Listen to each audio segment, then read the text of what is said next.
Welcome to 5 Films to Die For. I am the captain, taking a break from the world of pro wrestling to bring you a brand new show where like-minded film buffs bring me 5 films that they can't live without. Joining me for the first episode is a great friend of mine on the other side of the Atlantic who I've been podcasting on and off with for 9 years.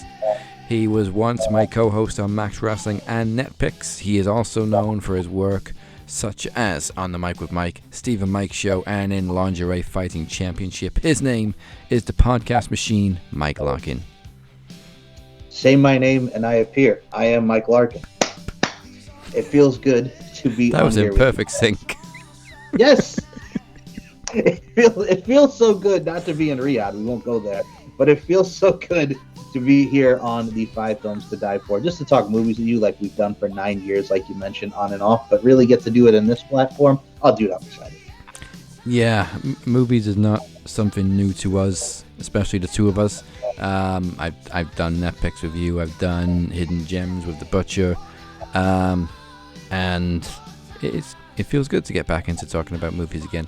But yeah, we've been podcasting on and off for 9 years, and anybody who has seen Mike and I on Max Wrestling together for over the years, you'd know that we very often trail off into movie references.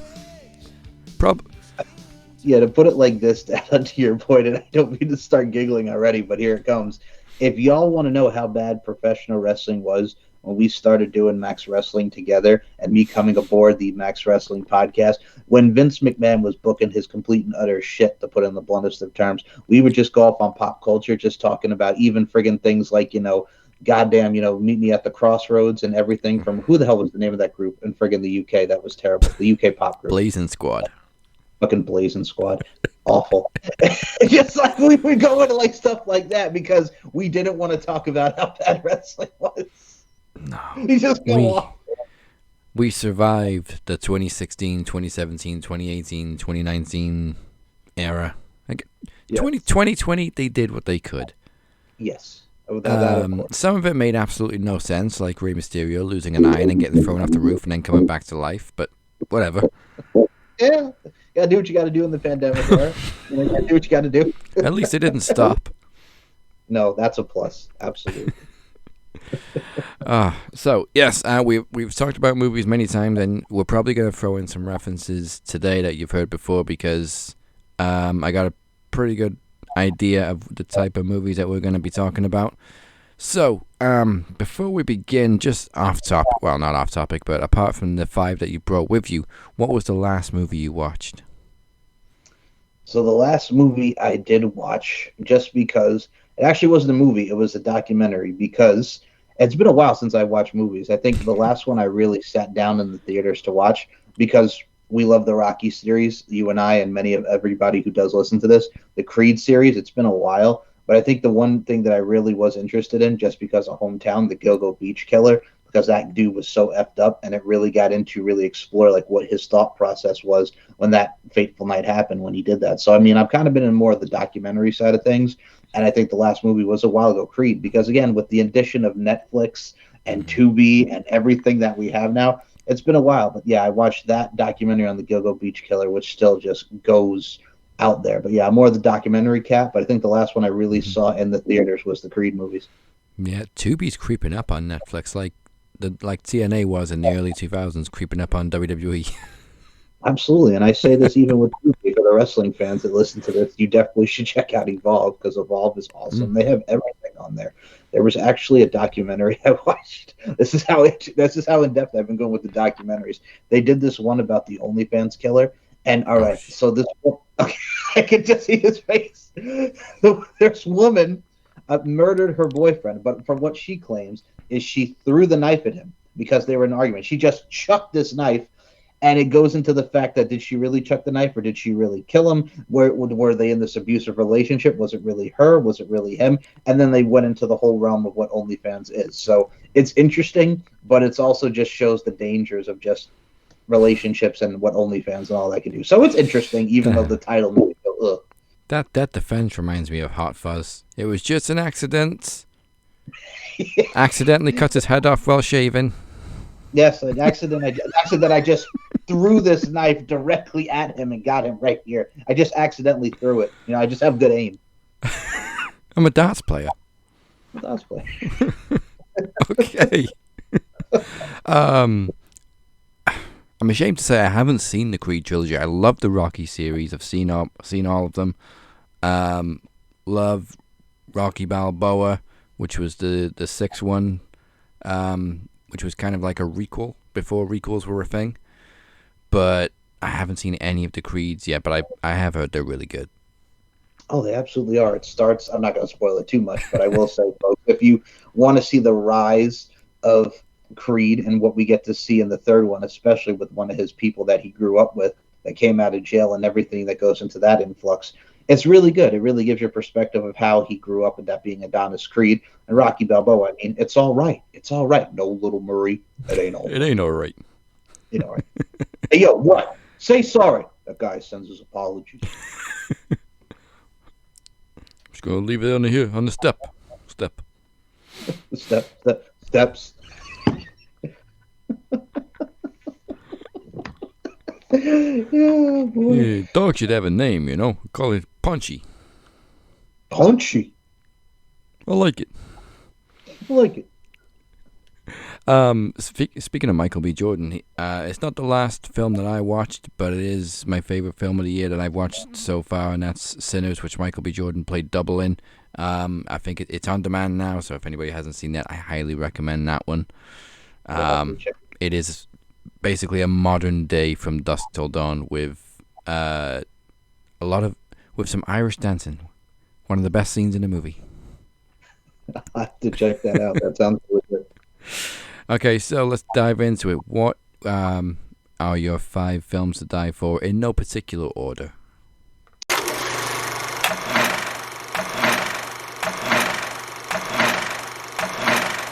Okay, since we were on the topic of wrestling, I'll go with this one because not only is it something that you and I like, as well that David like, God rest his soul, but something that you and Mo have talked about many a times, and it's one that we love so much. Even we love it to death, even though they say it was one of the worst movies ever, but it's so bad that it's good. I got to go with Sal Mandini, Wanna Wrestle, Ready to Rumble. David Arquette. I will die on this hill and I will defend Ready to Rumble until that day. It is an excellent comedy movie about wrestling.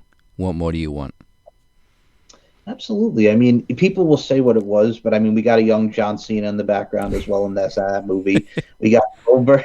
We got Goldberg. We got Jimmy King, baby. We got so many things that went into that movie and everything that was so funny about it. Just because David Arquette, yes, it gave us David Arquette as the WCW champion, which, bro, I have no regrets and everything in that. We were on the cover of TV Guide. You know what, though? Vince Russo made himself WCW champion, so he can't say anything. Yeah. No, I love Ready to Rumble. And Oliver Platt was the perfect choice for the lead actor who wasn't actually a wrestler in real life. Everybody else was a wrestler, apart from David Arquette, who became a wrestler. But, man, it's probably one of the very few times I've enjoyed seeing Goldberg, too. Love his scene. Jimmy King's all right with me. And Sting and Goldberg just, yes. You puked on me. The audience liked it. I was your partner. That and the fact that we're men. We're not. You love Jimmy King. I love Jimmy King. We're grown men, and we're not afraid to say that we love other men. He just gets them. Do me. I don't know what people's problem is with Ready to Rumble. I think the main thing when it first came out was people were pissed that it was exposing how much of a work wrestling is. But at the same time, kayfabe's dead. We know how wrestling works. It doesn't matter anymore.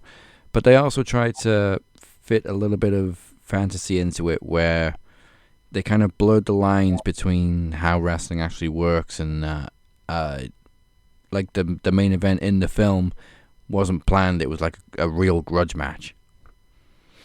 That's what made it so good. I mean, and DDP playing the role that he did, because Diamond Dallas Page was the perfect heel to Jimmy King's babyface. And I mean, it also gave us one of the greatest lines ever from Sean Conn with, "You shouldn't be standing so close to the cage when a ladder match is going on." Like stuff like that. That just makes you laugh hysterically. And it showcases the triple cage. And I mean, even you mentioned the time being 2000, it's like Vince McMahon had already gone on many multiple interviews and many things in syndication where he's just like, yeah, it's a work. And Vince McMahon has even admittedly said this, so it's just like you can be pissed at it, but still, we all knew. Yeah, We all knew. and Vince's famous quote, "Oh, well, I'm not in the wrestling business. I'm in the sports entertainment business." Exactly. And this was when kayfabe was still very much a thing, and the Undertaker would almost never appear out of character. He always wore black. And you look at him now, and he's on podcasts and everything. Yeah. As everybody's giving him a bad rep because the old guy that he was with, the gentleman he was with before Michelle McCool, they thought was better than Michelle McCool. And I mean, I've seen it. Michelle McCool is just there, but it's a different dynamic. It's a husband and wife dynamic. You know, Michelle McCool will pipe in every once in a while, but it's mostly the Undertaker. Yeah, Happens. Yeah. Yeah. Some people just aren't cut out for podcasting. No, no, they are not. We can think of some of us collectively, so we know. Yeah, but I think even non-wrestling fans could enjoy Ready to Rumble for the comedy element that it brings, and pretty much every line Oliver Platt says is fucking funny. For example, "Oh, you crushed my Butterfinger, baby." Crush my Butterfinger, baby. So, for those that haven't seen it, Oliver Platt, who's been in so many things, I specifically remember him from Dr. Dolittle. And he was also brilliant in the original Lake Placid, not the fucking horrific sequels that came after, but the original was actually pretty funny. And Oliver Platt plays a very, very popular fan favorite in WCW. He's the world champion, and stuff happens behind the scenes. The booker colludes with DDP, who's the heel, to defeat Jimmy King for the title. Jimmy King had no idea about it. They beat the shit out of him in the ring. He loses his job, and he becomes a disgruntled ex-wrestler living in a trailer. And his two biggest fans come to search for him to bring him back to WCW. That's the basis of the story. I mean, come on, man. It's not even a pay-per-view. That's the best part of it. Like, it's not even a pay-per-view.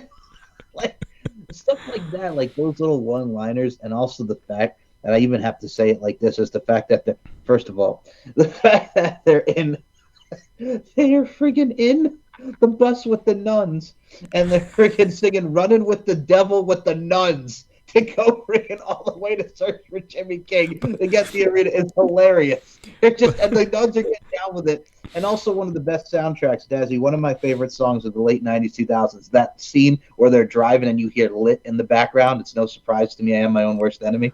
Like, come on now. I thought you were going to talk about the scene where they're in the nerdy kid's bedroom, and then all of a sudden the Scott Kahn comes in singing and dancing "Hit Me Baby One More Time." That too. That too. But that's the point of it, folks. These films are just so classic. It relates to pop culture. And also the dad is just, wrestling is fake. Wrestling is not fake.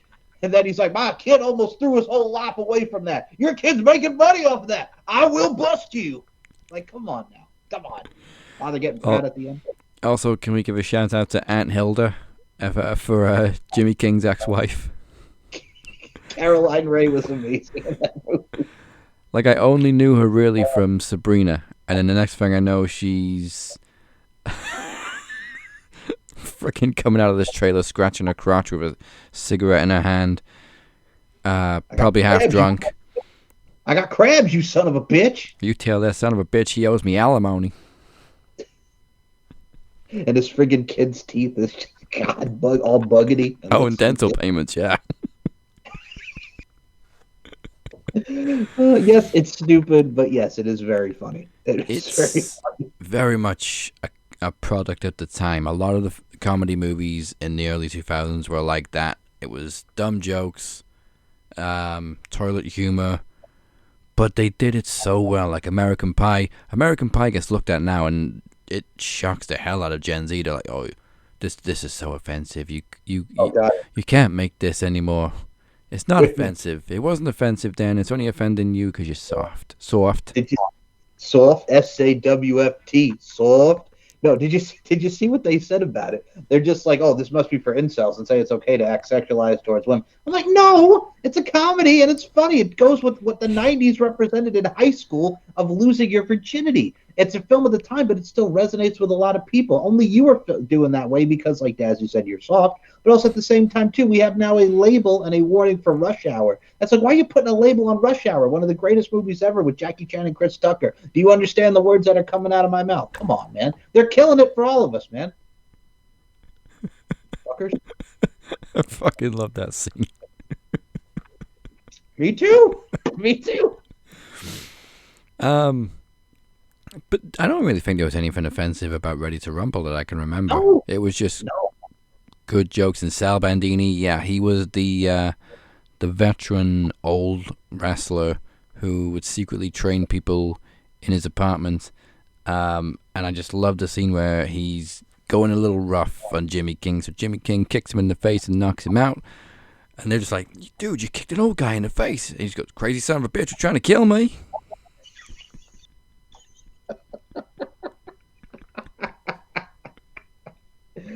Oh, boy. Yes. You mentioned a triple cage, Joe. That's one thing I love about Ready to Rumble is they brought in a triple cage, which was a WCW thing, but it worked differently in WCW. It was literally just a cage on top of a cage on top of a cage, and they wrestled in the ring. But in this, wait, no, did they start at the top? I can't remember. But anyway, it wasn't like it was in the movie, and I thought the movie version was a much better concept. Oh, agreed. I think the only remembrance of the triple cage I remember in actual WCW was when Chris Kanyon, God rest his soul, took that bump like off the top of it, and I'm like, Jesus, thank God he's not dead, because my God, the way he took that bump at the time was just nuts. Yeah, I mean DDP took a solid bump in the film, Oh, went all the way from the top to the bottom. Backdrop through the cage. Oh, that hurt. It's like me. Mick Foley times 3. Yes, very much so. And then you got David Arquette riding the motorbike up down the ramp, somehow flies into the air over the top rope and into the cage. Yes, and I will say this: the song playing in the background, ball with the ball, the bang, the dang, diggy, diggy, diggy, said the boogie, out jump the boogie. That was a SummerSlam theme. Yes, it was. Kid Rock and 2007, 8. Yes, something like that. That's I remember right. DX being in the commercial at a barbecue. Oh no, wait. Okay, hold on. That's a different song. So all right, hold on. I'm gonna look this up now because I know what you're talking about. So Bob with the Ball, and Kid Rock can go fuck himself, by the way, but that's a great song. But Bob with the Ball was '99. SummerSlam 2006, the one that Dazzy's thinking of, is My Style is the Bomb de dang de dang diggity. That's the Kangaroos. Those are different songs? That's a different song. Oh. It's gonna bug me now because this my style is the bomb de bomb. It's in my head. The dang it go go on the being with the bomb de dang. Yeah, it's Cobra Style by the Teddy Bears. Yes, I thought they were the same song. Just because somebody says bomb with the bomb doesn't mean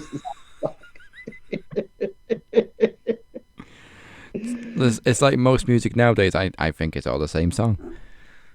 Yeah. I mean, if you look at it, I mean, Mac Miller, we just passed away. Like, we had the anniversary of his death. One of his biggest songs with Ariana Grande was "The Way," which for those here in the States and people worldwide, if you're familiar with the rap game, is pretty much sampling's Big Pun and Joe's "I'm Still Not a Player, But You Still Hate It" type of vibe. So, I mean, it samples everything, but nobody's original anymore. Well, it took me years to realize Kid Rock actually was sampling 2 songs in All Summer Long. It wasn't just Sweet Home Alabama. It was also Werewolves of London. Yep. Which I've also now come to love as a great song. Didn't he? That was also the summer. No, that was a Backlash theme song. We were trying different things. Yeah, because it made no sense. Backlash is in April, and they're using All Summer Long as a theme song. Yes, Batista and the Undertaker having this blood feud, but in the background singing "Sweet Home Alabama" all summer long. Great pay-per-view, great match. But I don't know why they use All Summer Long in April. My thing to you as well. Remember, like when Randy Orton and John Cena first wrestled at SummerSlam in 2007, and then all of a sudden you hear in the background "Cat the Luna." Look at me, have to go hand to wind up and to wind up. Like, this is not a song that the man just got RKO'd on a chair. I like your little, but the man just got RKO'd on a chair, and it's like we got to go hand to wind up. This is not the time to be celebrating. It's like when what's his name? Cool for the Summer with Seth Rollins and John Cena with friggin' Demi Lovato, and I'm like, this is not a happy song. Go ahead, Des, say it, say it. Well, I gotta say, Jelly Roll. I like Jelly Roll, and I like him even more since SummerSlam and everything. But in the last Final Destination film, on the soundtrack, there was a song by Jelly Roll and I can't think who he did it with, but it's called Bloodlines. And I'm pretty sure they only used it for Final Destination because it was called Final Destination Bloodlines, and the song doesn't fit at all. Because Final Destination is obviously about cheating death and there's these gruesome death scenes and it's very violent and everything. And then the song is just like so upbeat. It just doesn't fit. And a lot of pay-per-view songs, like you just said, don't fit. Don't fit. Nowadays, none of them fucking fit because they're just generic crap. Now, come on, you want to hear Fiend by Travis Scott over and over again? Fiend. I keep forgetting that Travis Scott is actually the main theme song for Raw. Because they play it every now and then. And you can't really tell what it is or who sings it or whatever. But then if you have the subtitles on, which I do because I can't hear without my subtitles, it'll say Travis Scott playing. I'm like, no. Fuck no. No, thank you. Don't remind me. Man. So Ready to Rumble was 2000. That means it is 25 years old this year. You feeling old yet, Dazzy? Very. And somehow, do you know what really makes me feel old though is when I see Sting now that he's retired and he's stopped dyeing his hair and he's all silver. Yeah. And even with the face paint, he looks weird. It's Sting with a grey beard. Mm-hmm. But Sting was awesome in this movie when he just fucking glides down on the zip line. Jimmy King's alright with me. I love Jimmy King. Bang. Bang.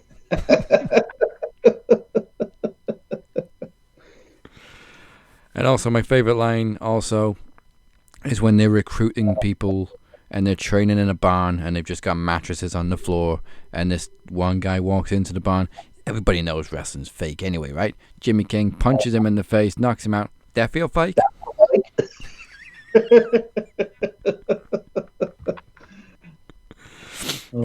Love Ready to Rumble, and I'm sure Moses Marquez will agree. We reference it very often on Max Wrestling. What is your next film to die for? I gotta go with a classic from 1987, and it stars greats like Jason Patrick, Corey Haim, Corey Feldman, and so many more. It's such an all-star cast. Kiefer Sutherland. Gotta go with the Lost Boys. Absolute classic, yes. You did the right thing by calling us. Does your brother sleep a lot? Yeah, all day. Does the sunlight freak him out? He wears sunglasses in the house. Bad breath, long fingernails. Yeah, his fingernails are all a bit longer. He always had bad breath, though. He's a vampire, all right. All right, here's what you do. Get yourself a good sharp stake and drive it right through his heart. I can't do that. He's my brother. Okay, we'll come over and do it for you. No! You better get yourself a garlic t-shirt, buddy, or it's your funeral. And also, I'd like to thank Mama Lark for that, because the first time I ever watched it, she had it on VHS, and I remember watching it with her as a kid, and she was telling me how good it was, and Mama Lark did not disappoint. She was really, really good. It's the best, one of the best horror comedies I've ever seen in my life. Yeah. Surprisingly, directed by Joel Schumacher, who almost murdered the Batman franchise. Yeah. But I digress. This was one of his good ones.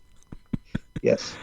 I mean, I'm a huge Kiefer Sutherland fan. 24 is one of the best series I've ever watched and rewatched and rewatched and rewatched.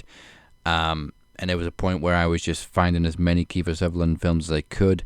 Friggin' A Few Good Men. Mirrors came out around the time too. Kiefer's just the man. And he was a perfect, handsome, villainous vampire. He was, and I think also, maggots, Michael. You're eating maggots. like Yeah. Tricking him while he's eating the Chinese You don't like food. rice? How can a billion Chinese people be wrong? You don't like rice? Tell me, Michael, How could a billion Chinese people be wrong? Come on.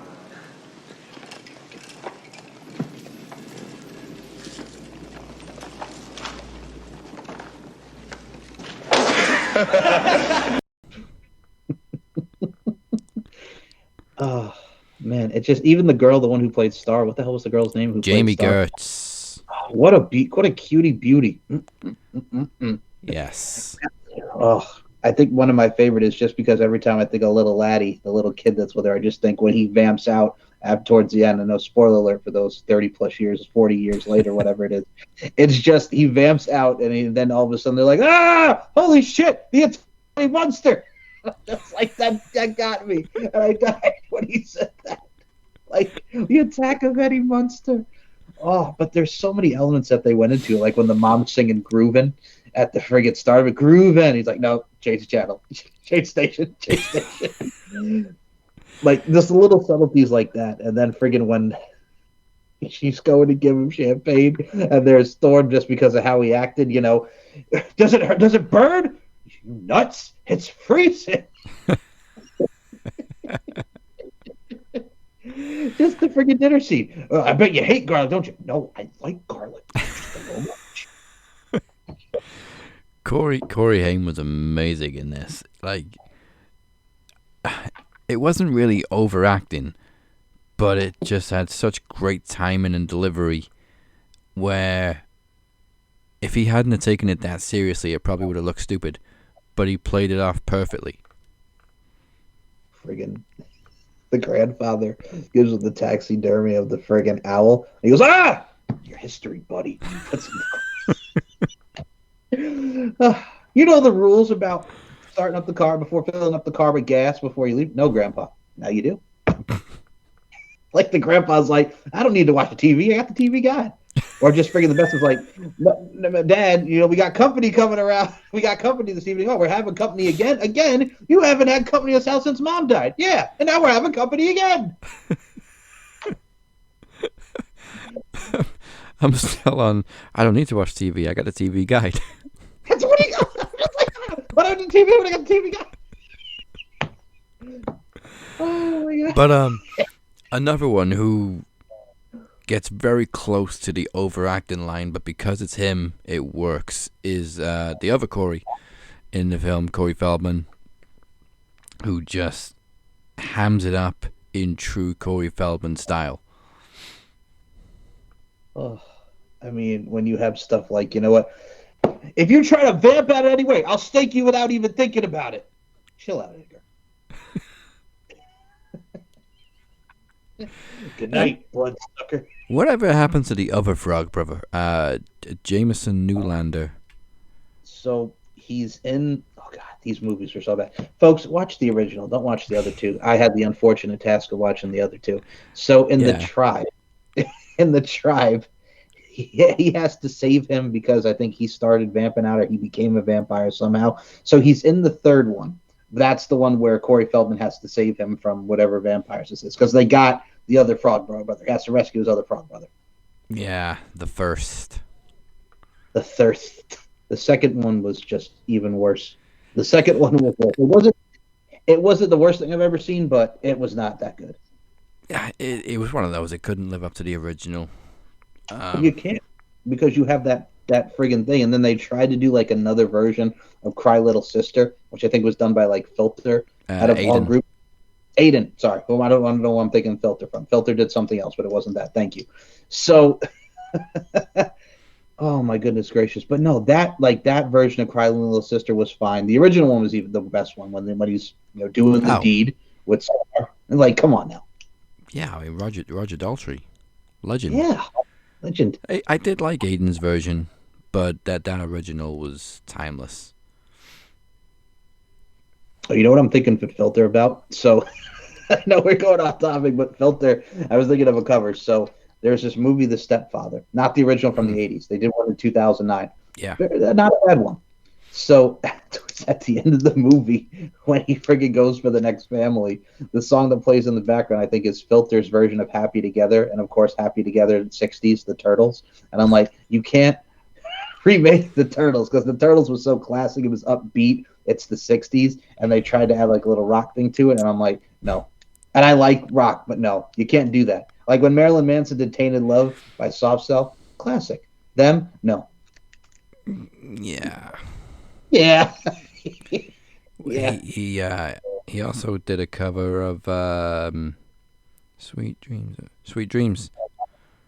Sweet dreams are made of this. Yep. Personal very, Jesus. very different tone, but yeah, it was all right.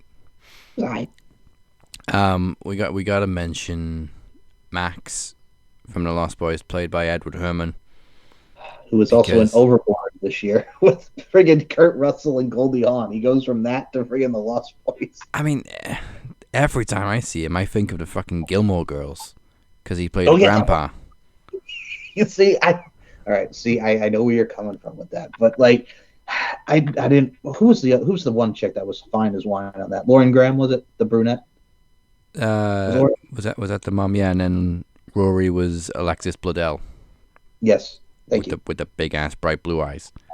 Yes. Her eyes were so blue. They kept them blue in Sin City, which was basically grayscale, black and white, monochrome. But they had to keep the blue in Alexis Bledel's eyes because they're so blue.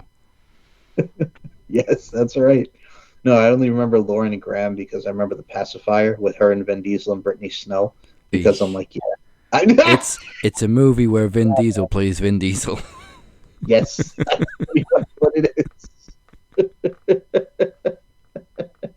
And poor Brad Garrett getting friggin' amateur wrestled and friggin' and putting a chicken wing in the friggin' movie where he's wrestling the. Oh God, I call this the chicken wing. But no, I mean the Lost Boys.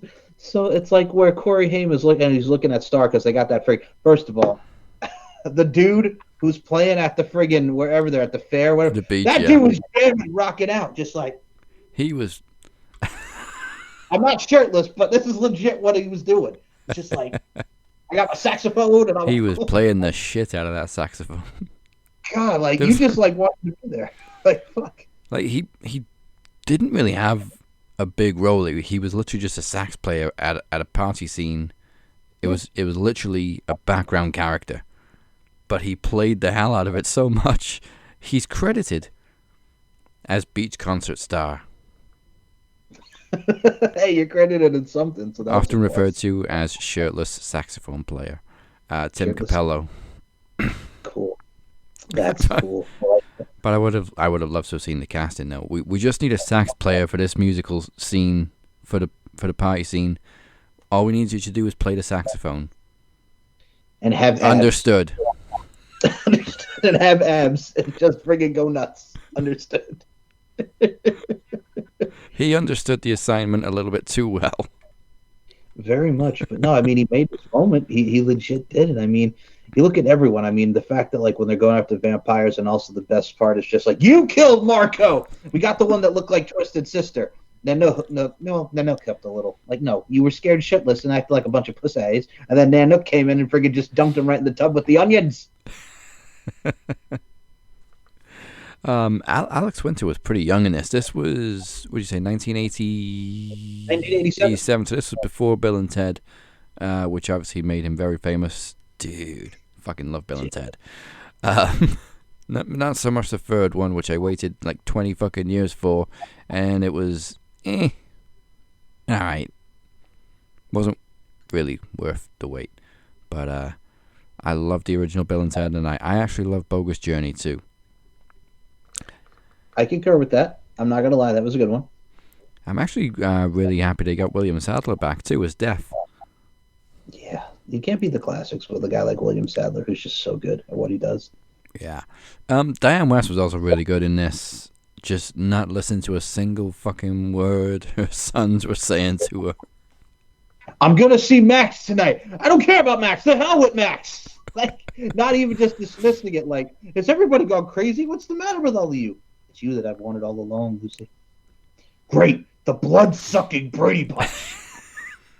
But she's synonymous with that oblivious motherly role, because it was kind of the same in Edward Scissorhands, when she just pretty much adopted this. This guy with anybody else would run a mile, But she's like, oh, those are your hands. Why don't you come home with me? That's literally what the general consensus was. It's like, oh, Mr. Scissorhands, sir, you have scissors for hands. Oh, come along. I'll take you in. What are you doing? Oh, And I think and yeah, he's got these great big sharp blades for hands. Let's let him sleep in the waterbed. that was, God. Oh my God. There's so many things wrong with that on so many levels. I know. I think her as the mom in this film, just the fact that she's just like, the hell with Max, I'm gonna go friggin', not even the fact that the dog Thorn literally bit her dress and she fell. She took a hell of a bump going over that gate, boy. My God! And then runs back to the car, doesn't think, maybe there's something wrong here, but no, it just keeps going back. I'm gonna go back to the video store, work with my boy Max. She took a Madonna bump flying down the stairs. Sorry, Madge. Oh, But you did screw over Grado. yeah, you did. Literally Oh, a couple of shit. weeks before you fell. So, as Grado said himself on Twitter, karma. Karma. Hechicero. Oh, but no, that's the thing too. Like she played that motherly role so well, like you mentioned, and also just the fact that she's a divorcee going to live back with her dad with her 2 kids, and then the fact that she gets scared shitless by him because he's laying on the friggin' his porch like this, and he's like, "Is he dead?" And he just gets right up. Ha ha ha ha! It's the best. It's the best. Grandpa, I think, delivers one of my favorite lines, and it's the last line in the film, where you think throughout the entire film that he's also oblivious to everything that's going on, and he's just a crazy grandpa. But then he just hits him with the punchline. One thing I hate about living in Santa Clara, all the damn vampires. He Just knew all drink along. Well, do you remember the scene where he kind of knew? Remember when Mike was going out, and then he puts Max in, and then he's got the magnifying glass, and he does that, and he has that look. So I think that was kind of maybe the part where he kind of knew. Like if you pay attention to the detail, remember he does that. With his Yeah, friggin' I need to rewatch it. It's been a few years. But it's a classic, man. It's like stuff like that, and the fact that you also get not only the Frog Brothers, like Truth, Justice, and the American Way, Corey Haim. All right, and also, you know what? Grab a huge stake and drive it right through his heart. All right, if you don't do it, we'll come over and do it. No, kill your brother. You'll feel better. Just kill your brother. Kill your brother. You'll feel better. He's got long fingernails, and he always had bad breath, though. Mom, can I come sleep with you tonight? Sure, I don't mind. So it was just a very, very scary comic, Mom. That's all. He wears sunglasses inside. You need your sunglasses to talk on the phone, Mike. Have you been eating pizza? No. Why? You're not even going to clean up the milk you spilled on the floor? I didn't spill it, Mom. Oh, God. The 2 best ones for me is the fact, where they let's play a game. They're jumping off the bridge, and then he's floating up into the ceiling as the vampire. Then he goes out of the window. He's like, "Don't listen to him, Mom. He doesn't know what he's talking about. Stay back. I'm your brother, Sammy. Help me. But what are you? The flying nun?" And then friggin' Kiefer Sutherland is just friggin' grabbing on him. And he's in the cave doing this. And then Kiefer Sutherland just goes, tonight. And I'm just like, all right, here we go, baby. Here we go. Tonight. Also, one of the great things about Lost Boys, which I think helps it stand the test of time, is the makeup. It's not CGI, it's prosthetics. I don't know who did it. Was it Tom Savini? He looks like Tom Savini's work. I believe it was Tom Savini. I think you're right. Yeah, I'm just looking it up. It definitely looks like his work. And I mentioned From Dusk Till Dawn, that came out around the same time. Tom Savini not only did the prosthetics for that, he was in it as a sex machine. Sex machine. A fucking pistol in his belt buckle. I think the one that gets me from the movie too is the fact, like we were talking about how fine Jamie Gertz is. Like she comes up from the freaking outside to inside, just nothing, just like boom, there she's there, and Sam's like, she's one of them, and he goes, it was that night in the cave, when you drank David's blood, and friggin' Corey Haim, you drank someone's blood? Are you crazy?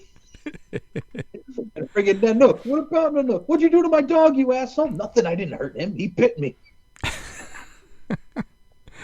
It wasn't Tom Savini though. It was Greg Canham, who actually passed away this year. He also worked on Bram Stoker's Dracula, Mrs. Doubtfire, and The Mask. Ooh. Smoking. Oh, and Hook. He was in Hook. He did the makeup for Hook too. 2 classics. Rufio. Yes. Rufio. Hook needs more love too. I mean, I'm pretty sure everybody loves Hook, but it doesn't get talked about enough. Wasn't that also around the same time when he did Flubber? You know what though? Robin Williams didn't miss. Oh, that's what I'm saying. You had Hook, Flubber, Mrs. Doubtfire, Jumanji. Yeah, Flubber was great. It was. I had the car. I don't remember what it did, but it made sounds and lit up or something. But I had the car from Flubber.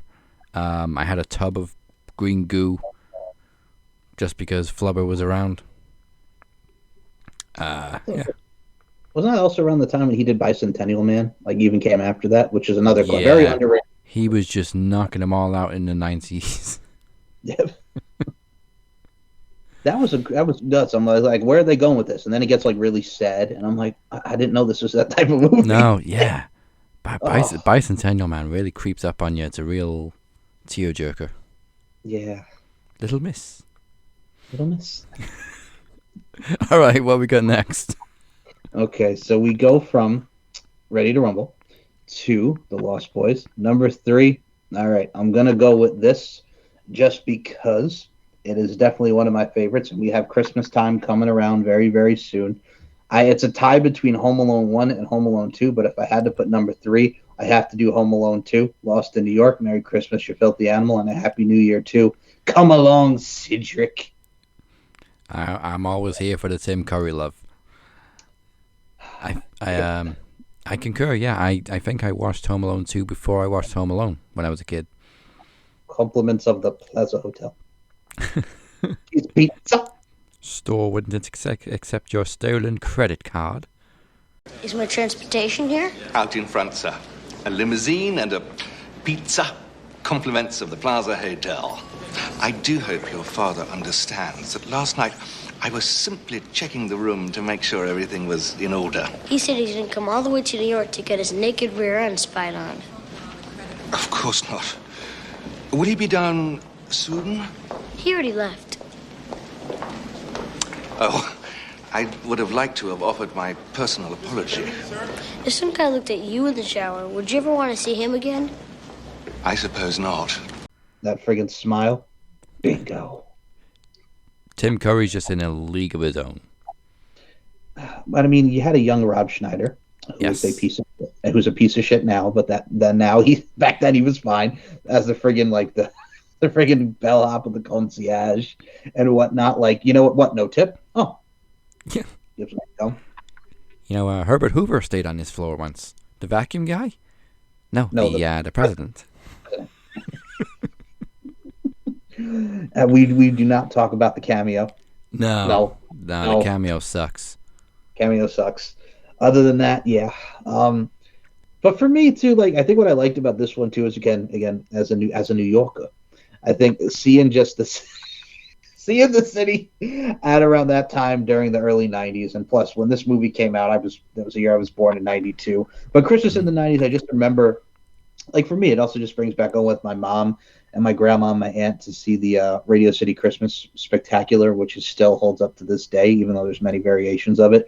But it just goes to show how pretty New York is around Christmas time. Every other part of the year, it's what it is. But when you go there around Christmas time, it's definitely a sight to see. And I think there in Florida, and you hear Andy Williams, it's the most wonderful time of the year playing, and it's friggin' just raining all over the place over there where they're at in Miami. And here he is over here spending money on there, and he goes to Duncan's Toy Chest, which I'm going to tell you right now, Mr. Duncan, right here, man.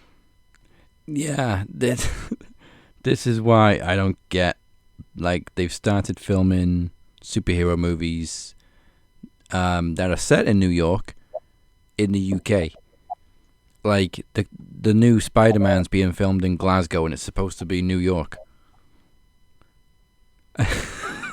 Glasgow does not look like New York. There's a behind the scenes video going around where they're filming a scene in the street and all these cars are driving by and then you see Spider-Man on a rig. There's some random Scottish lady shouting, "It's fucking Spider-Man!" You know what that reminds me of? It reminds me of, so there's this movie in the States called 17 Again. Not the one with Zac Efron, Leslie Mann, and Matthew Perry. Not that one. There was one with the Mowry sisters, T and Tamari Mowry from Sister, and their brother Taj, who's a smart guy. So he's a little scientist, and he puts this bar of soap that has these chemicals in it, and it makes the grandparents go back to their younger teenage selves. It's actually interesting. I have to send it to you. It has its funny lines.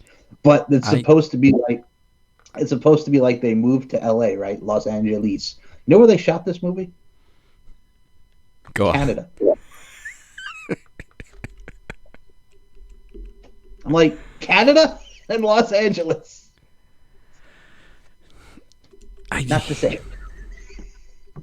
Just shoot on location. Yes. I mean, I don't know the specifics on the cost, but surely, like 28 days later, the original, they managed to film actually in London and make it look empty. Right, and I think it's stuff like that. And the fact that we mentioned Duncan's toy chest gets me, but you know what other one I'm going to say is gets me, and I don't mean to bring everybody down, but it's a huge part of the movie, where he goes to see the sick kids. Yeah. And the kids, oh, dude, gets me right here every time. And you get the music playing too. Yeah, oh. And that, yeah. Which, again, also, the Home Alone song, I didn't realize until a few years ago that it actually had lyrics. It has words. Because in the film, you only really hear the instrumental playing out throughout the film. But then I actually think it's in the credits, which I never paid attention to as a kid. But I heard the full song, and I think it's Bette Midler somewhere in my memory. And it's a good one. And I mean, here's my favorite part about it. The woman that he meets in the park, the Pigeon Lady. Pigeon Lady, thank you. So the actress who plays the woman who's the Pigeon Lady was the same actress who played Maggie in the movie Angels in the Outfield that had Danny Glover, Jordan Levitt, Tony, what's his face?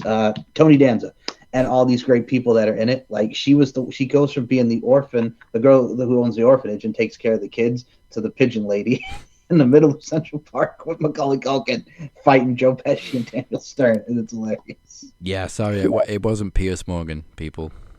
It was not Piers Morgan.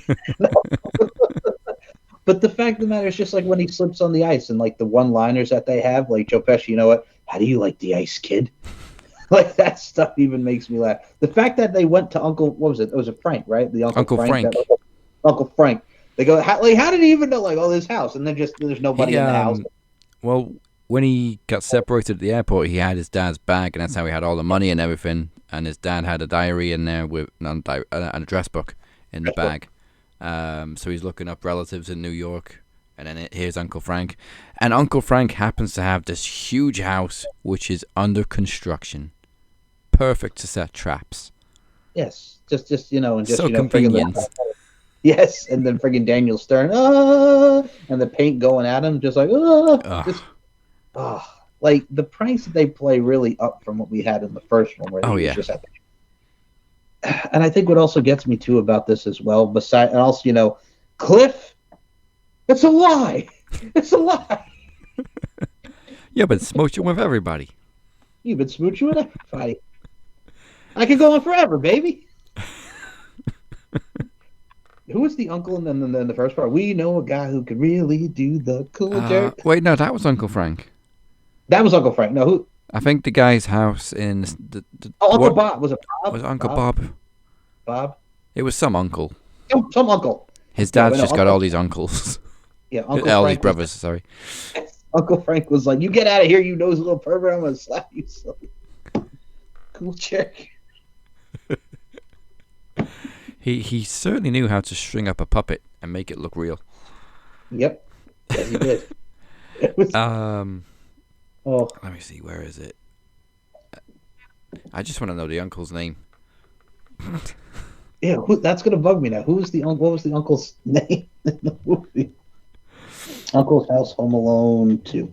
Yeah, hold on. Oh, Uncle Rob. Uncle Rob. I was close. Uncle Rob. I was close. Not Bob. Uncle Rob. Close enough. Close enough. Both are short for Robert. That is true. Yes. Also, Merry Christmas, Harry. Happy Hanukkah, Marv. Marv. I love Duncan's toy chest. It's like the perfect toy store looking toy store. You got everything laid out, everything's lit up, everything's moving and on display. Put it into perspective for the listeners. It's like Toys R Us if it got jacked like to the nines. Yeah. There's no one really like that. No. And it is very Christmassy. Yes. 2 turtle doves. And I'm glad you mentioned Home Alone, because I always use that in an argument when people say Die Hard is not a Christmas movie. Why is it not a Christmas movie? Because, I don't know, Santa's not in it. Okay, how is Home Alone a Christmas movie? It's set at Christmas. So is Die Hard. Yes. We've made that. Steve and I have made that argument as well. We're on your team of the fact that Die Hard is a Christmas movie. It absolutely is. Christmas Eve is essential to the plot of Die Hard. Yes, very much so. And it's also essential to the plot of Home Alone because they're going away for Christmas, which is why he gets left behind. So there you go. Mm-hmm. But you mentioned the booby traps, and I did actually. They do definitely up the ante in the second one, and you look at them in the first one, and a lot of them should have killed him. No, they didn't. But then they double the damage in the second one. I'm like, how the fuck are these guys not dead? Especially when he gets electrocuted. You literally see a skeleton. Oh, God. You see a skeleton, you think he's dead, but he's not. And then they're doing the stomp. Oh, you got me right in the schnoz. And then, right. Broken noses. That was the sound of a tool chest coming down the stairs. He's fixing his nose. I always wince at the bricks. Because they should have fucking killed him. Oh, God, that friggin' mark that he has right on his head. Like right in this area. Tall was that building? It was like 4 floors or something, and Kevin's throwing these bricks right off the roof and smacking him right in the head. How's that not killing him? He's got bricks!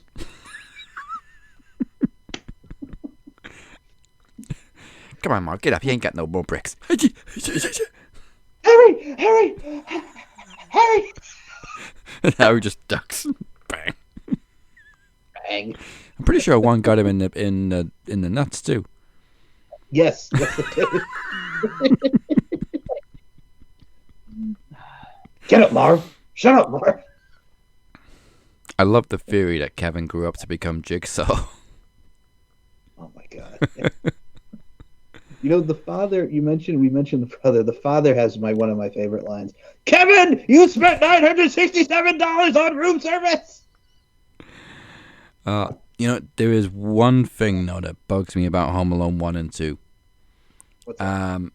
Maybe it was just Kevin lying to strangers, but in the first one when he goes shopping and she's like, "You here by yourself?" and he goes, "Ma'am, I'm 8 years old. Would I be shopping alone? I don't think so." And then in the second one, somebody else calls him out and he goes, "I'm 10 years old, but it's set the year later.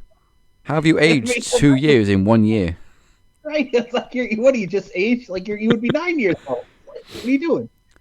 The math is not math. No, the math's not mathing unless Kevin was just lying to people about his age.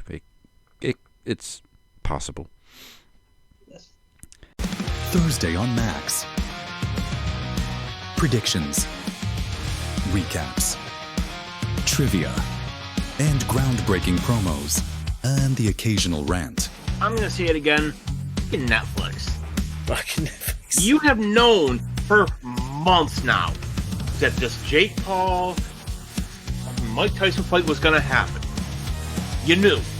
You had more than enough time to get the infrastructure for your website ready to go. Join us on the Max Wrestling Podcast every Thursday. Exclusively on YouTube and audio on all podcast platforms. Go to maxwrestlingnet.weebly.com. Some monsters don't hide under your bed. They walk among us. Take a journey with some of the darkest minds and twisted crimes in history. A brand new show from Daz Lee, Homicidal Beasts and Where to Find Them. Coming soon. But we obviously have to give a huge shout out to the amazing, as always, Catherine O'Hara, because when you see her in anything, you instantly think of either Home Alone or Beetlejuice. Yes. Oh, or, well, I guess a lot of people will think about Schitt's Creek these days too. I mean, for me, how can you not forget about daylight come and we wanna go home? She's an international treasure. And also in Nightmare Before Christmas too. Yes, but I think with me, it's just how can you not think about Kevin? I just like that line is just never not going to get old, and she delivers it with such precision, and then she finds him just at the end of the movie, and it's heartwarming. Oh God, it's good. Like it's really like everybody played their part so well, and it still holds up even 30 plus years later. Yeah, I do kind of wish Daniel Stern and Joe Pesci, or at least Daniel Stern, would have come back for one of the sequels, because they did bring back Marv, and it was awful. In the fourth one, I can't remember who played him, but I think it was some comedian. French Stewart? Yes, that's it, French Stewart. But the film itself was absolutely terrible. It was set after Home Alone 1 and 2, and somehow Kevin looked 5 years younger. I think my problem with that, because French Stewart also around the time did Inspector Gadget 2, which was the sequel to the first one with Matthew Broderick and Rupert Everett. And it's like, no. No. And it's the same with The Mask, too. They did The Mask, the son of Mask with Kennedy. And it's one of the worst films I've ever seen in my life. Hey, I'll take Jamie Kennedy and Malibu's Most Wanted any day over that friggin' piece of shit from the son of Mask. Oh, God, it was terrible. But no, man, like Home Alone 3, too. I know Alex D. Lynn's, that one gets a lot of hate, too. Yeah, undeserved, I think. I did enjoy Home Alone 3. I think it was a little goofier than 1 and 2, but it was nowhere near as bad as 4. I haven't seen 5, and I'm probably not going to see 6 either. 6 was Was 6 like a remake or a soft remake or something like that? It was a new kid playing Kevin, I think. Wait, no, it wasn't. It was completely different characters. I thought it was a remake of the original. It was Home Sweet Home Alone. Home Sweet Home Alone. I stopped after I saw 4. Like what the trailer. I didn't even watch the movie. I'm just like, nope, not gonna do it. It's like when they did Dr. Dolittle. Like you had Eddie Murphy. The first Dr. Dolittle was perfect. Then you had the second one. It was like, all right. Then you had Dr. Dolittle, the third one, where Kyla Pratt, the daughter, becomes the doctor. And I'm like, all right, I'm good. And it's not because it's Kyla Pratt. I'm just like, how many of these are we gonna do? Yeah, don't pass it down to the kid. You jumped the shark. I mean, look at the Santa Claus. We had the Santa Claus with Tim Allen, then the second one where he gets married, then the third one with him and Jack Frost and Martin Short. I never finished the series. I think I watched like the first 2 episodes, and I remember being really excited about it because I loved the Santa Claus trilogy and loved Tim Allen. The original Santa Claus is one of my favorite Christmas films. I have to watch it every year. I always wanted the fucking sleigh that produces the hot chocolate and the cookie. And the fucking tinsel that can dissolve steel, huh? But I never finished the series because I could kind of see where it was going, the direction it was going in, and I'm just like, it's typical. I just want to see Tim Allen as Santa. That's all I want. Same. Oh God, looking at this 6th one. Kenan Thompson was in it for Kenan and Kel. I like Kenan Thompson, but I'm still not going to watch the movie. No. Aisling B is also in it, who is pretty well known in the UK as an Irish comedian. I do like her, but I'm still not watching it. Nope, I got to do it. Yeah, Home Alone 2 may be better than the first one. It's definitely on a bigger scale. And I think it also has a better soundtrack.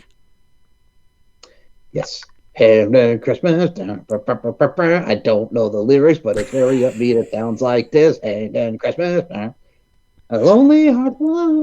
That's the only part I know. Oh. I always think of the one that plays when he's touring the city and then he ends up on top of the World Trade Center.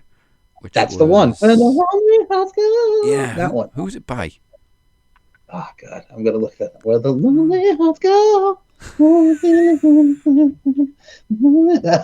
That's all I know. Is the lonely hearts go. Oh, Darlene Love, All Alone on Christmas.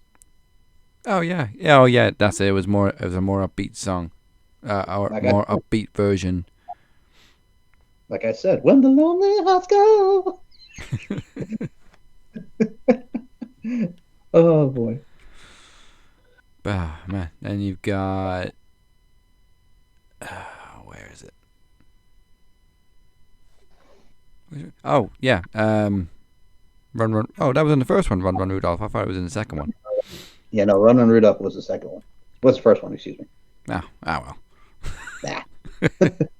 But again, obviously Joe Pesci's in it, who is notorious for his F-bombs, because obviously he's accustomed to the gangster films.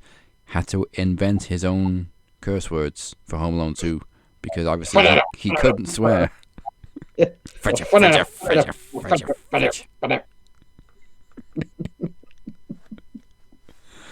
Ah, yes. Good choice. Thank you.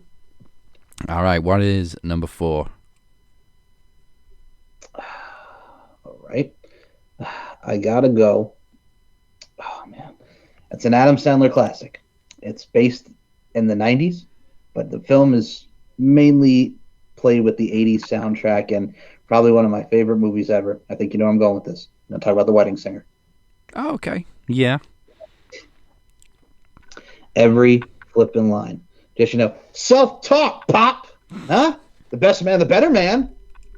Friggin' Steve Buscemi was a classic in that. And friggin' just, you like Flock of Seagulls? No, but I can see that you do. This song, it's kind of half before I broke up with Linda and after, but I want you to know I was really listening to The Cure a lot when I was writing. He's losing his mind, and I'm reaping all the benefits. I'll be honest, I've seen The Wedding Singer, but I think I've only seen it once or twice.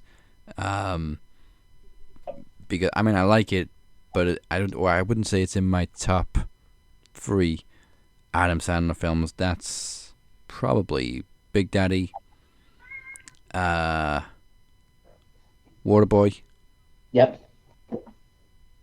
Little Nicky. You see, those are great too. It's just my thing too is when I look at them, it's kind of like, what I was thinking to myself, when it comes to The Wedding Singer, I think it just has the thing of just like 80s mixed with 90s, and also the fact that the guy who Drew Barrymore is going with dresses like Don Johnson, Miami Vice, and Christine Taylor, who's Ben Stiller's wife, plays her friend there.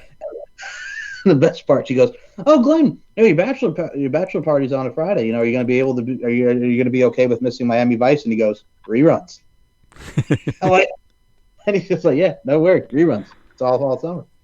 This was like right in the middle of Adam Sandler's crazy run of just hit after hit. So it was like Billy Madison, Happy Gilmore, Wedding Singer, Waterboy, Big Daddy, Little Nicky, and then Mr. Deeds.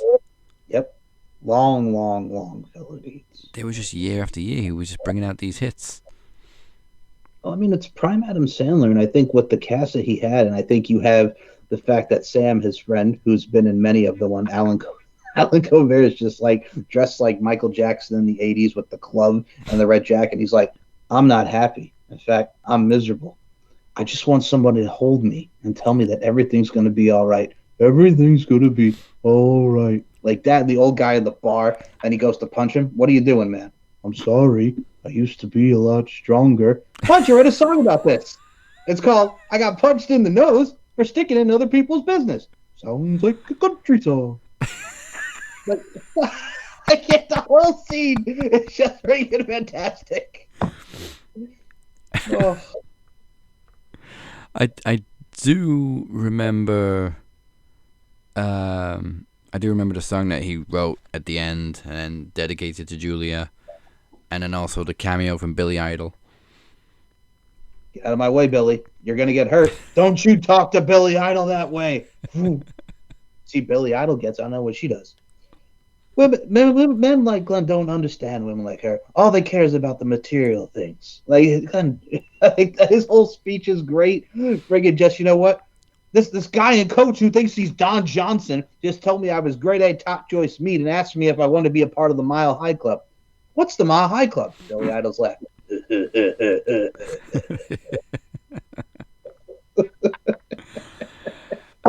This is one thing I like about Adam Sandler's films, though, is that he works with a lot of the same people. Obviously, Rob Schneider, I want to be in one of them, but also his female co-stars he pairs up with a lot too. Like Drew Barrymore, he was also in 50 First Dates with. He pairs up with Jennifer Aniston a lot. Kate Beckinsale. Oh. First of all, Click is one of my favorite ones of his, and people crap on it, and I'm like, why? First of all, you got Kate Beckinsale looking fine as wine, and then you, and then like everything from Christopher Walken and the fact that look at me, I'm looking sexy. All right, did you smoke crack, Daddy? Like, come on, how do you not do stuff like that? Come on now. I desperately wanted a Click remote. Friggin', he's just friggin' everything's running. Then he looks and he goes, "Holy mother!" I didn't want the whole thing to go that fast. I don't think anybody did.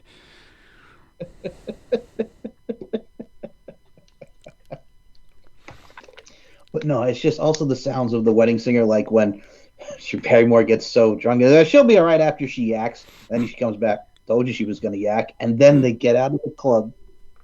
He's coming up in the exact same car as Don Johnson in Miami Vice. And all of a sudden, he lifts up the car, and all of a sudden, you hear in the background, "Don, Don, Don, Don, Don, Don." It's the Miami Vice theme song playing in the car. And you couldn't have timed that any better. And it's just so funny. Oh, God, like stuff like that. And also, they're playing "Don't Stop Believing" at his wedding. He goes, "She'll be in here any second now." And then he finds out that, she's not coming. Okay, I'm okay. Then he just breaks the mirror, and then you see Alexis Arquette. Oh, God. Oh, God. Fucking George. Oh yeah. So they released 2 soundtrack albums for The Wedding Singer, and then there was also renditions of other songs that appeared in the film. Altogether, there was like 50 songs used in The Wedding Singer. I mean, hush, shy, too hush, I do I. You too shy. Yeah, I do I. Nostalgic as fuck on the soundtrack. There's obviously Billy Idol, Mm-hmm. Culture Club, The Police, The Smiths, Elvis Costello, David Bowie, New Order,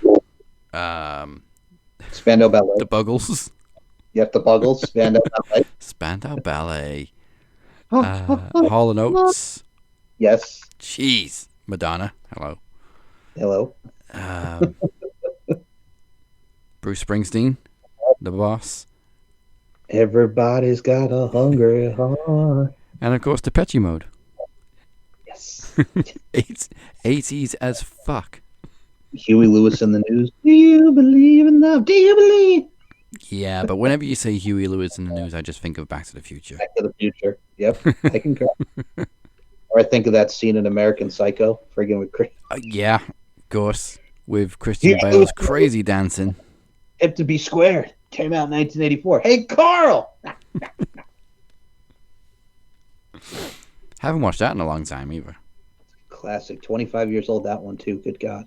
Yeah, and don't ever watch the sequel. Even if Mila Kunis is in it, it's not worth it. All right. See, it reminds me of The Master of Disguise with Dana Carvey. You had fine as wine Jennifer Esposito, and that couldn't even save that film. No. It's like the medallion of Jackie Chan. Like Claire Forlani's in it, didn't even help it. No, but the sequel made no sense because it shouldn't even exist because the first film, it was all in his head. And then they somehow make a sequel about it, and they keep mentioning Patrick Bateman as this serial killer. I'm like, but you shouldn't even know who Patrick Bateman is. It's like when they did the Butterfly Effect with Ashton Kutcher, and it was about his life, and then the second one was the direct-to-DVD one, and it really kind of made zero sense. I don't know what they were trying to do with it. They were trying to do it with like some couple and something like that, but it made no sense, and it's completely a different plot from the original. Yeah, you're bugging out. All right, so we've had undisputed king of 90s comedy, Adam Sandler. Well, late 90s comedy, Adam Sandler. What is the fifth and final film? Do you even need to ask? It's two YUTES, right? It's a movie from 1992 starring Joe Pesci and Marissa Tomei and Ralph Macchio and an all-star cast. My cousin Vinny. Easily. One of our favorite comedies of all time. I think it's definitely my favorite comedy, and it's not because it's so. It's not just because it's so funny. It's also because it's so fucking clever. And I also, love this script. Besides you and I don't think I ever told you this, but I'll mention here. The reason why I also quote it is because Steve's dad, and I like it. Steve is like, he quotes that movie all the goddamn time. I'm sick and tired of him quoting my cousin Vinny. But I'm like, it's a classic. How can you not freaking quote it? Almost every line is a quote. Every line is a classic. And two YUTES. Also the fact that all of this over a tuna can? I shot the clerk. I'm in the middle of a damn confession. Yo, wait a minute. It's so quotable that you can kind of fit it into normal conversation. At work, we have films on our badges that you can just pick a film. Yeah. I've got like 6 or 7. One of them once had my cousin Vinny on, and as I was serving somebody, she walked past, and I didn't even register, but she said, "I shot the clerk," and I'm just like, "Wait, what? What?" She goes again, "I shot the clerk." Gotcha. Yes. But yeah, it's like that, Ma. We in Wazoo, Ma. It's in Beecham County, Alabama, Ma. They got the clans here. They sleep with their sisters. Some of them. They got the clans here. They got the clans. The fact that they look at him like, what's up? The clans here. Man, I think it's just dawned on me how much of a throwaway line that is. I know.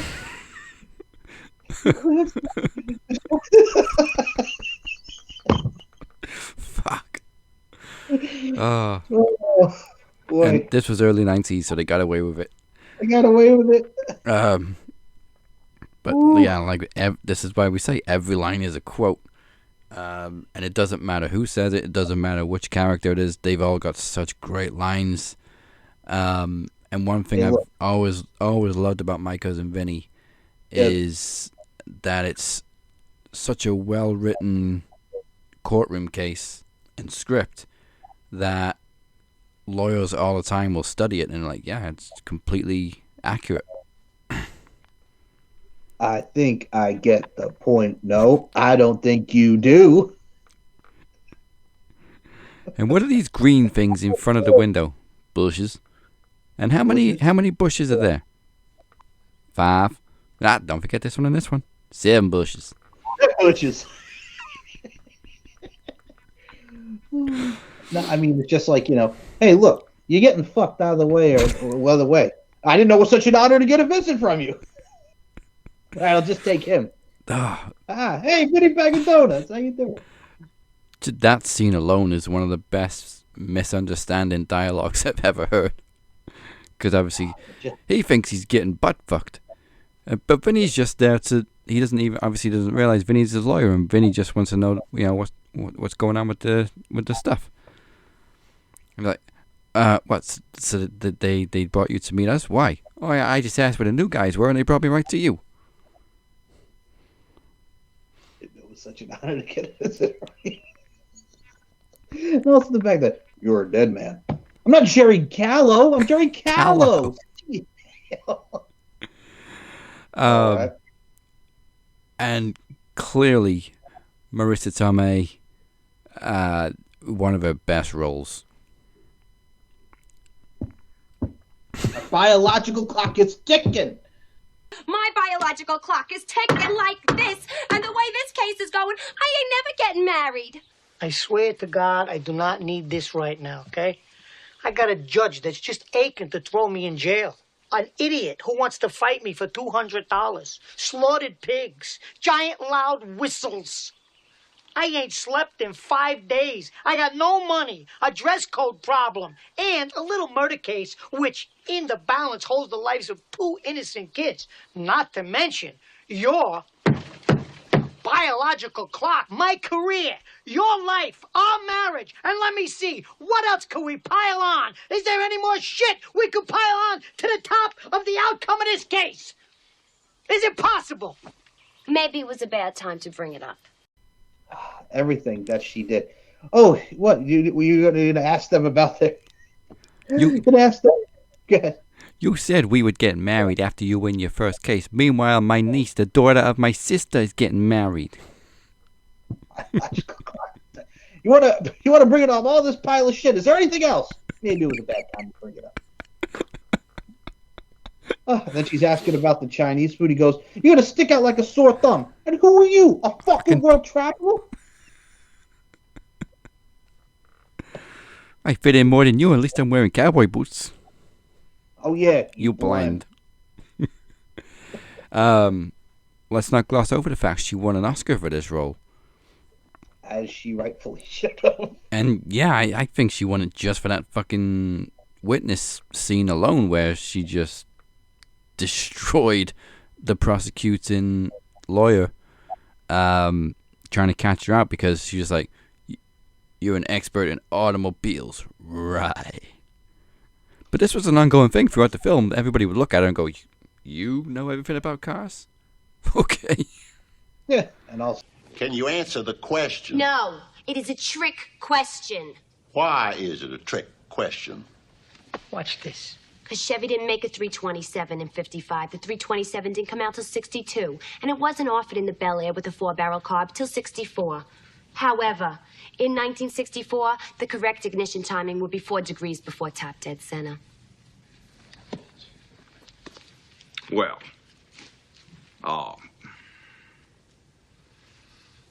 she's acceptable, Your Honor.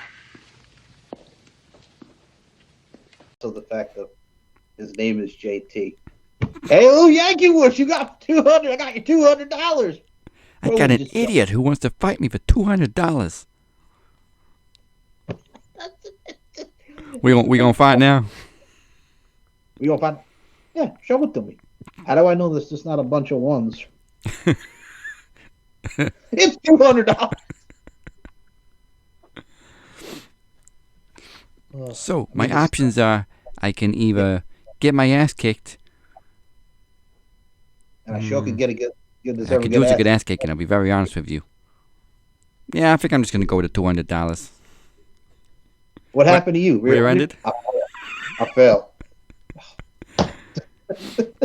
Where'd you fall? Your place or my place? My place. Shit.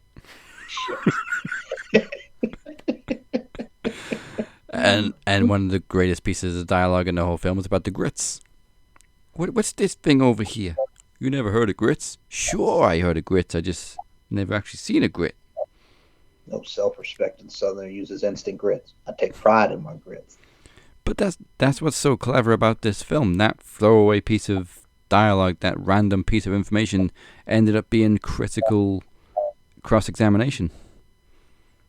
The funny part about it is, every time I think of grits, God rest their souls, I think my grandmother once made grits when I was a kid, and I think I only had it once. I don't remember. I don't remember if I liked it, but I just remember grits. And I'm like, okay. Well, you also have to understand, my mom's side of the family is from this, so they brought it to the north with the grits.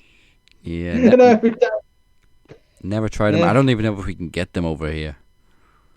But yeah, it turned out to be crucial evidence when he was like, how can it take you 2 minutes to cook your grits when it takes the entire eating world 20 minutes?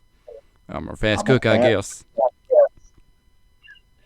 You sure about that 5 minutes? Then he just gets right and says, "Are you sure about that 5 minutes?" I may have been mistaken. I got no more use for this guy. Mrs. Riley. And God love Mrs. Riley.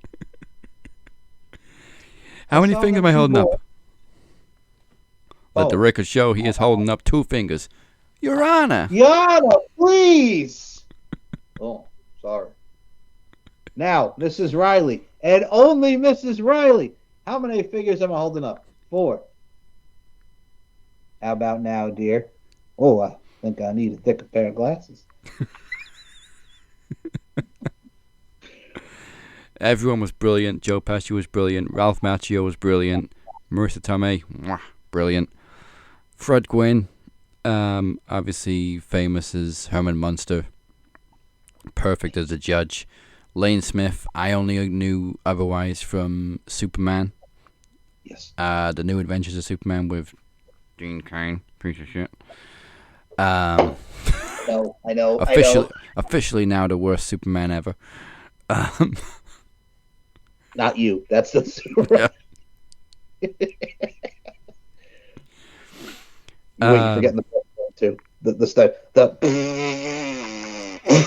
Trying to freaking get out the words. What color am I? Oh, God. Hazel green. He's good. Yes. Yes. The prosecution rests. I love when it cuts to that one guy in the jury who's listening to him and he's just like,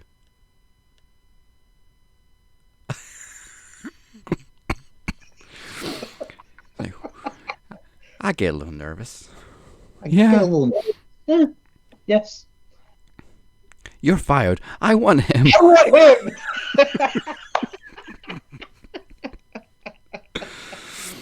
him. One of my favorite monologues, I think, is when Vinny comes in with the fucking burgundy velvet suit. Which yeah, that the whole store got the flu. I bought a suit. You've seen it. Now it's covered in mud. So it was either the leather jacket, which I know you hate, or this. So I wore this ridiculous thing for you, Judge. Are you on drugs? Drugs? No, I don't take drugs. I don't like your attitude. Oh, there's something new. What? I'll hold you in well, there's a fucking surprise. What'd you say to me? What'd I say? What?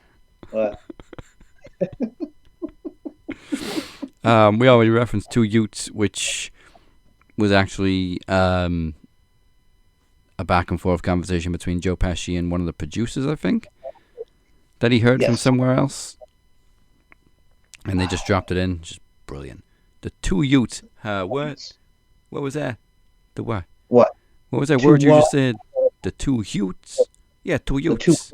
2 YUTES. What is a I'm YUTE? sorry. Two I'm sorry, Honor. YUTES. And it goes back to the witness.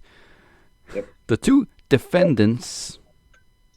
And he had that look on his face like.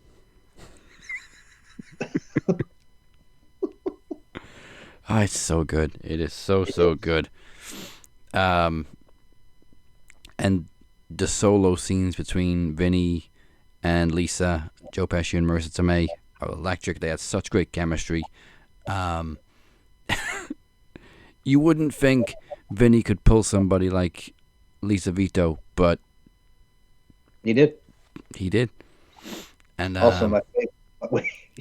He forgot about the part where he's going through the evidence and her pictures. He goes, "Hey, honey, here's the clue. Here's the case cracker. Me in the shower."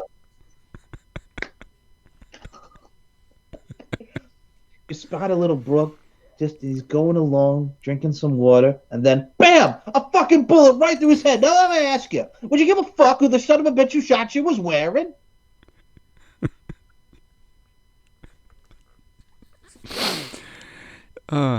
Didn't you wonder why Trotter gave you his files? He has to, by law. It's called disclosure, you dickhead. Didn't teach you that in law school, neither? Are you sure? I'm positive. Well, I guess the fucking sink is broken, then, isn't it? I haven't watched it in a while. I need to watch My Cousin Vinny again. It's always on here with reruns. Like every time. Yeah, if you go on like here, that was reruns. First time I saw it, it was on TV, and I had no idea what it was. I just saw Ralph Macchio, and I knew what the Karate Kid was, so I just thought, hey, cool, I'll watch this. Ralph Macchio's in it. Well, you know what came out a year after My Cousin Vinny, right? 92, 93. Oh, the next Karate Kid. Yeah. And I like Hilary Swank, but that movie, no. No. She said Mr. Miyagi way too many times in that film. Mr. Miyagi! I've only watched it once, and once was enough. Wax on, wax off. Focus, Julie-san! Look, and again, I like Hilary Swank, but it's not the same because this girl is an outcast and she's got this flipping bird in the bird cage and she's trying to friggin' hide from everybody because she's not supposed to keep it on the roof of the school, and it's just, oh god, it's bonkers. It's almost a parody of its own franchise. And then you got the fucking monks playing bowling, and I'm like, what? What? What? And they're at the monastery, and I'm like, oh. I get it, but yeah, no. Yeah. Well, I'm glad you kept this one to last because My Cousin Vinny is one of my favorite films of all time. Definitely my favorite comedy. I do like Goodfellas and Casino and obviously Home Alone, but I do think My Cousin Vinny is my favorite Joe Pesci film. And as the New Yorker, I can understand. You're an Alabama. You killed a good old boy. There's no way that this isn't going to trial. You got to bail me out. You know that, right? She just shakes her head. Yeah, I won my first case. You know what that means? Yeah, you think I'm going to marry you now? What, you're not going to marry me now? No way, you can't win a case by yourself. You're a fucking loser. Oh, every line, dude. It's brilliant. It's brilliant. It's 119 minutes of quotes. Yep. And also a kick-ass soundtrack. I fucking love that Bible Belt song. It was a New Yorker. Oh, everything. Yep, I know. Oh. Who sang that? The Bible Belt one? Yeah. I'm gonna look that up now. Bible Belt. Yeah, I know. I know which one you're talking about. My cousin Travis Tritt. Yep, got it too, Travis. Thank you, Travis Tritt. Yeah, got it.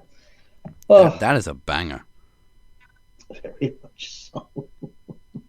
Way down, and that other one when they're in the beginning. Way down. Yeah, who sang that one? Oh, God. Almost to the border. Way down south.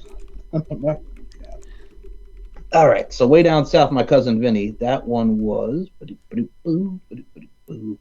Edgar Winter, performed by the Fabulous. Yeah, there you go. By the Fabulous Thunderbirds. All right.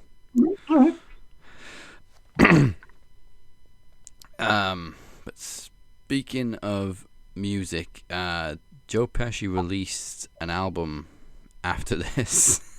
Oh God.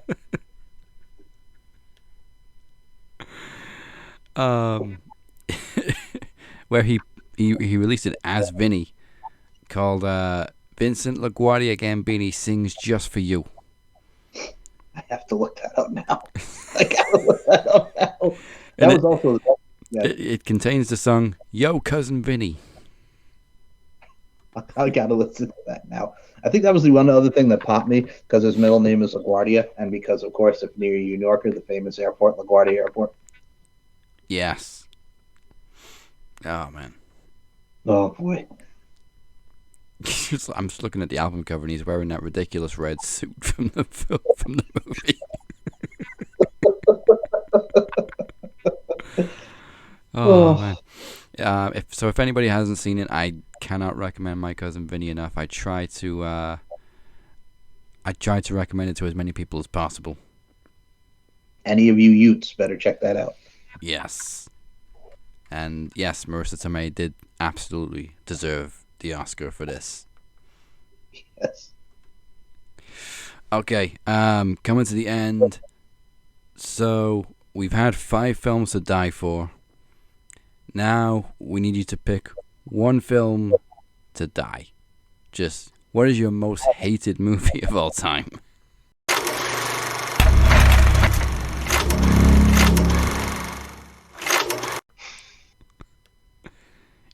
I should mention also, this is the second time we've recorded this show because the first time we lost the audio.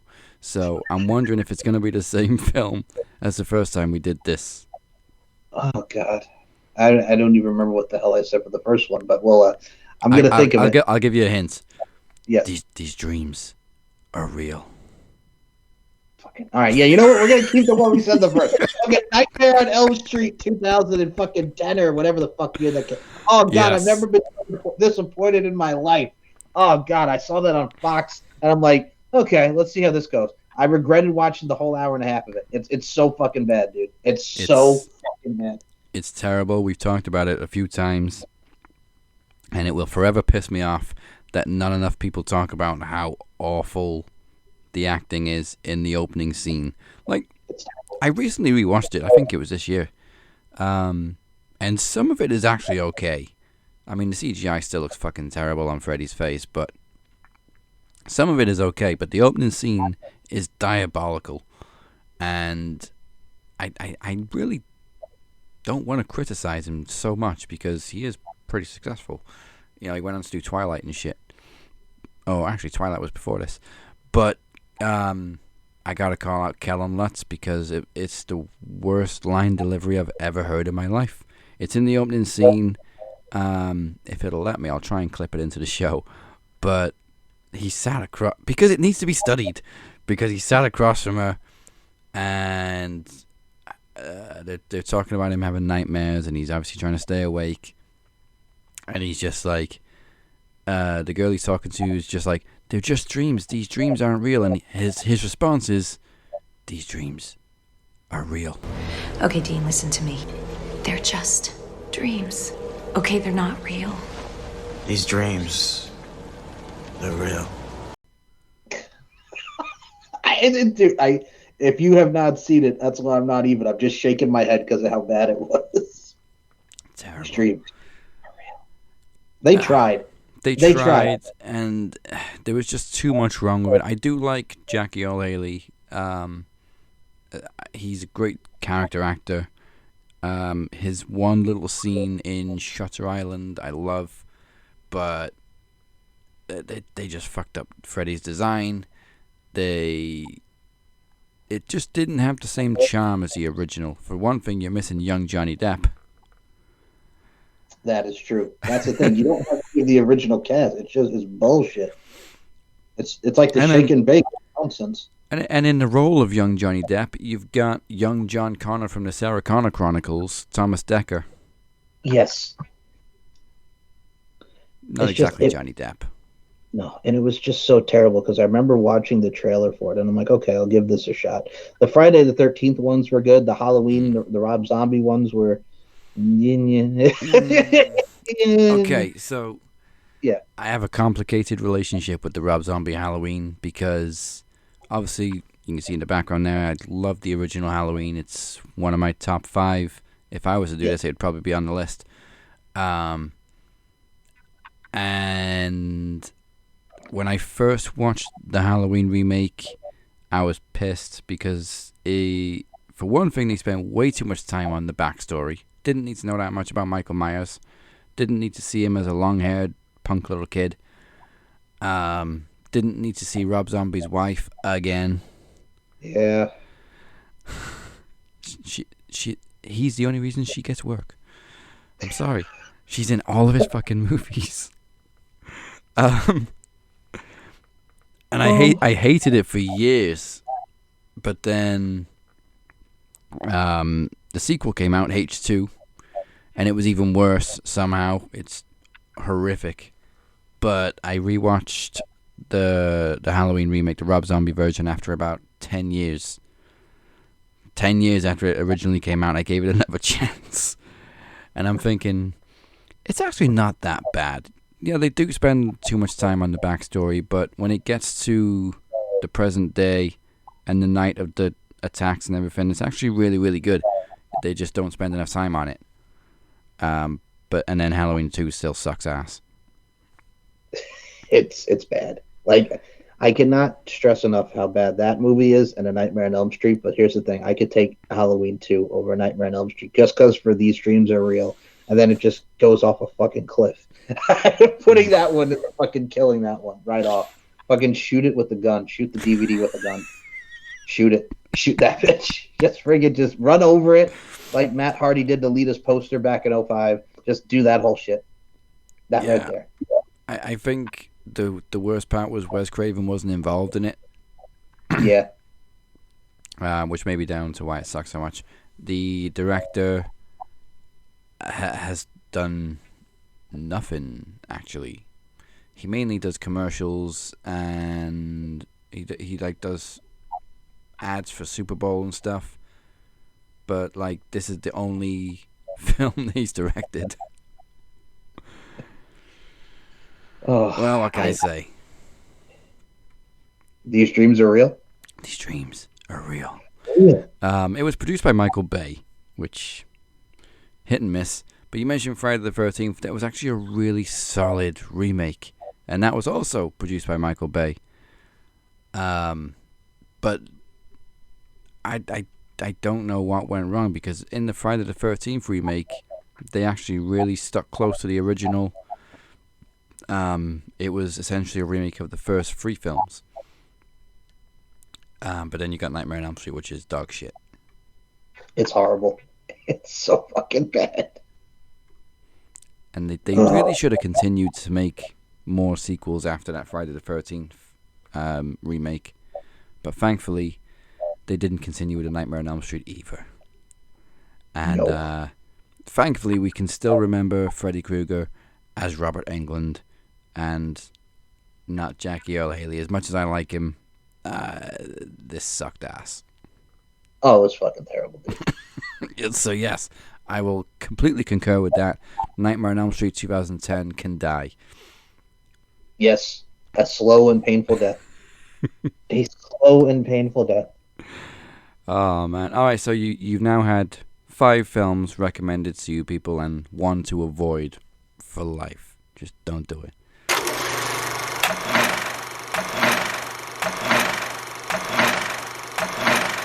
Mr. Larkin, this is your close-up to close up. Tell everybody what you got coming up. Where can people find you? And obviously we see you dip and dive into Max Wrestling every now and then. We're going to see you again for promo series, which is the anniversary of your first Max event. Yes. So, as Dazarino just said there, you see me pop in from Max every now and then to come on and do a guest spot, as well as cut some promos, as well as do some work with my boys in the TSK. We are all a nice little tight-knit wrestling family here. You can check out some old episodes as well on the Max Wrestling Facebook page, as well as my YouTube page, S&M Network Shows. Since Halloween's coming up, I'm going to put up one of the shows that Dads and I have done with the net picks that's also on my YouTube as well. Our Halloween films, where we touched upon said movies, and also the fact that A Nightmare on Elm Street 2010 can go die. We even said it 5 years ago. We said it 5 years ago. We'll say it even more now. So there's that. There's On the Mic with Mike. There's the Steve and Mike Show, which Steve and I will be challenging Moses and Dan for the Max Tag Titles at Promo Series. Spoiler alert. And it's going to be fun because Steve is one of these, but you also get to see crazy and the Steve and Mike Show can be with our singing, our dancing, and our old mind control. It's a conspiracy and all that good stuff. So that mind control, Mike Larkin, mind control. So yes, you get to bring that into the fruition as well. You can check out the LFC podcast, like Dazzy mentioned, Lingerie Fighting Championships podcast, LFCfights.com, as well as S&M Network Shows. You could see me doing my thing ring announcing at LFC 35 and LFC 36 from Las Vegas, Nevada at the FSW Arena, the Future Stars of Wrestling Arena.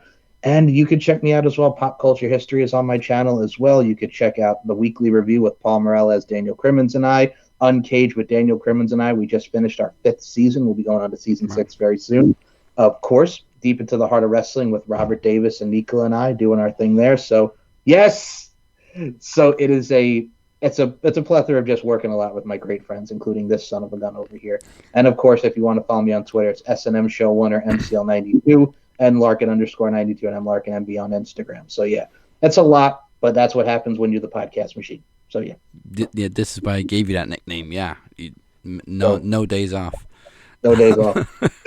Yeah, speaking of Max Wrestling, we have an event coming up this week called Summer's End, which does feature Nicola McDonald, as you just mentioned, also known as the Demoness, defending the World Championship against that weird Joker-like guy called the Jester. He looks very familiar. But it's also the death of the Jester. I was about to say, don't mean to cut you off, but doesn't the Jester want her to kill him? Yeah, he wants to die, just like the Nightmare on Elm Street remake. We also got some trivia and some more promo battles in the ongoing promo climax, which Mike has won himself, actually. Yes, promo climax 2. It's weird to be competing in it, because I've only observed the promo climax before, but now I'm actually competing in it this year, and it's a lot of fun. Statman 2.0. So yeah, you can catch Summer's End this Thursday. And thank you for joining us. I am your captain. You can find me every single week on Max Wrestling Podcast, available primarily on YouTube, but it is also on all podcast platforms.